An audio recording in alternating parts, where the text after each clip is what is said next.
What's up, YouTube? This is Big Mike, aka Too Raw for TV, and in this video, I want to talk about LeBron James.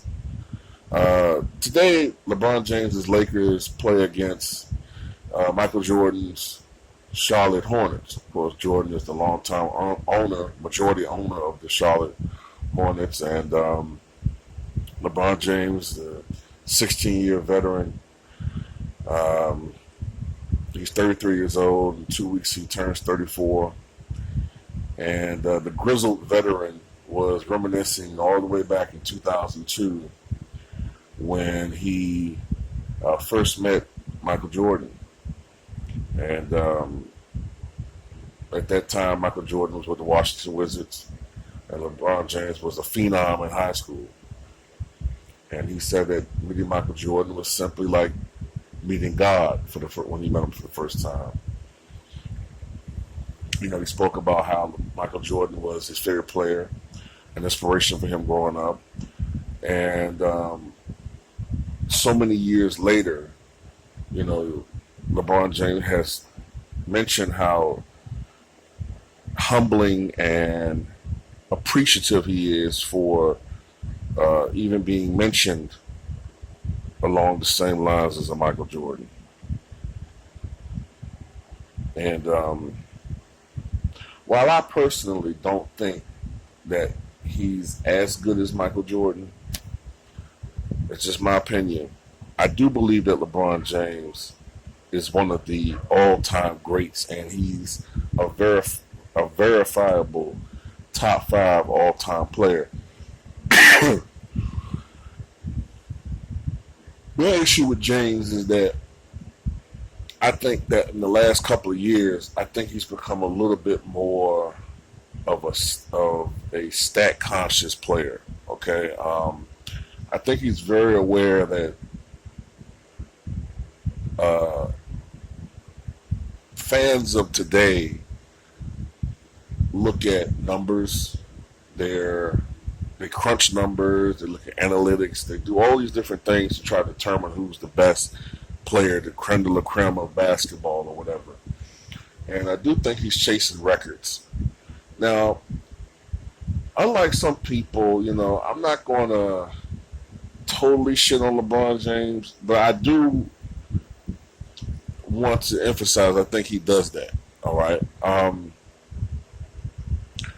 Some people say Will Chamberlain chased numbers. Well, the only difference between Will Chamberlain and LeBron James, in my opinion, is while LeBron James, in my opinion, is chasing numbers, Will Chamberlain was making numbers. Like, there was nobody to chase when Wilt was playing. You know, like, to put it into perspective, I think I've said this before in the previous video, when Bob Pettit retired in 1965, after the 1965 season, he was the league's all-time leading scorer, 20,880 points. He stayed the all-time leading scorer for less than 1 year before he was supplanted by Wilt Chamberlain, a guy that came into the league 5 years after he did.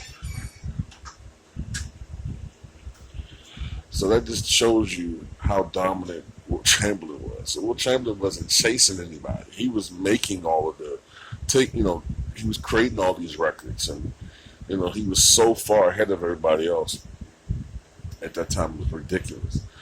But to get back to the original conversation, I sometimes wonder, just what ifs. I sometimes wonder if Michael Jordan never retired. Either times, back in '93 and also the second retirement. Now, unlike the first retirement, during the second retirement, Michael Jordan never wanted to retire. He did not want to retire after the '98 season. This was forced upon him by a domino effect, first created by the fact that Bulls management made it clear that they were not going to keep Phil Jackson or renew his contract or extend his contract past the '98 season. And Michael Jordan was adamant that he was not going to play for any other coach other than Phil Jackson. So that necessitated Jordan's retirement because Jordan, at age 35, um, he was chasing championships. That was what was motivating him to keep playing.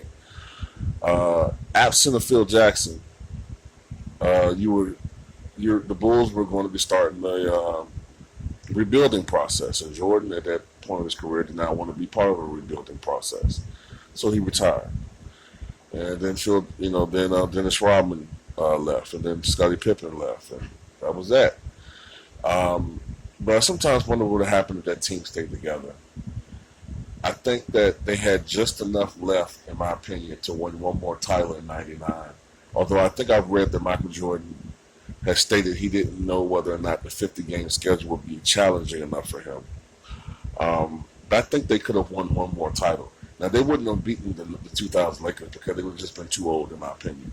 But I think they could have won one more title in '99. Especially if you consider the fact that that '99 Knicks team, although they lost 4 games to 1 to that Spurs team, a lot of those games were relatively close. You know, it wasn't necessarily that the Spurs were blowing out the Knicks. The problem was the Knicks' offense was very erratic at that particular time. They only had, in that series, memory serves me correctly, 2 reliable scorers. That was Sprewell and Houston. And I thought I remember, I might be wrong, but I thought I remember Houston kind of, choking a little bit in that series. Oh, well, I'll put it like this. He had a bad shooting series, if I'm not mistaken. Sprewell was their only real go-to offense, and oftentimes, Sprewell is a fast and famine type player. He's a volume scorer. But I'm all over the place in this video, man. I just feel like talking about basketball. I've been kind of busy. I love talking about past history. So,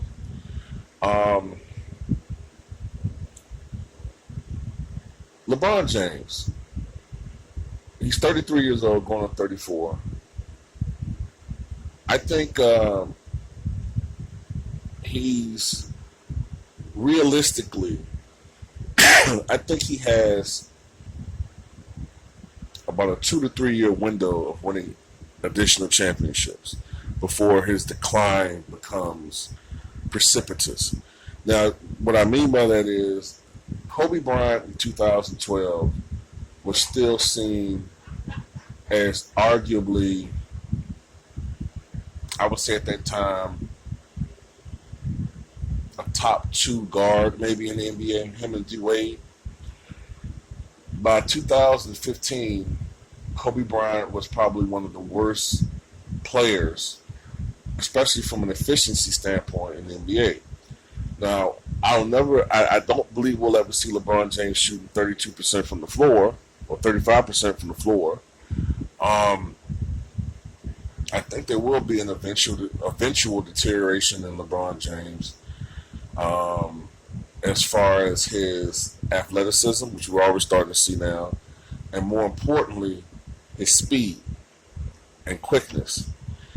And it almost makes me wonder if LeBron James will eventually have to play at the power forward position. And this is like way down the line, like 30, 36, 37 years of age, if he's still playing.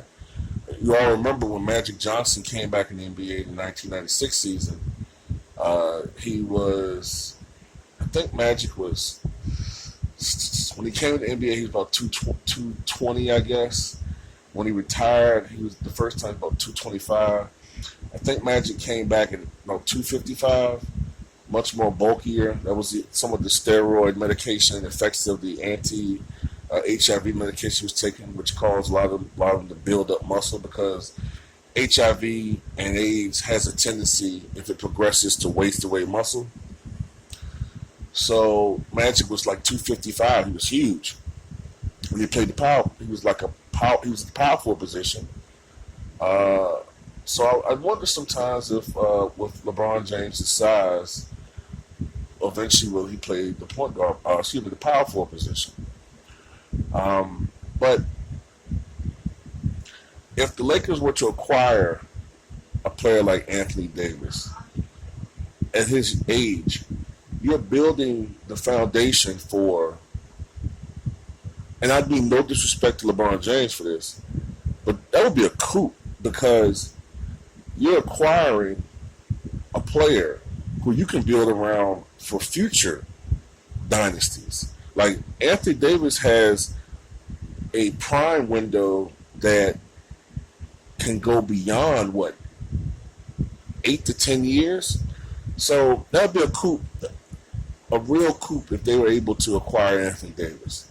But tell me what you guys think about what I talked about in this video, the various topics I talked about. Tell me what you guys think.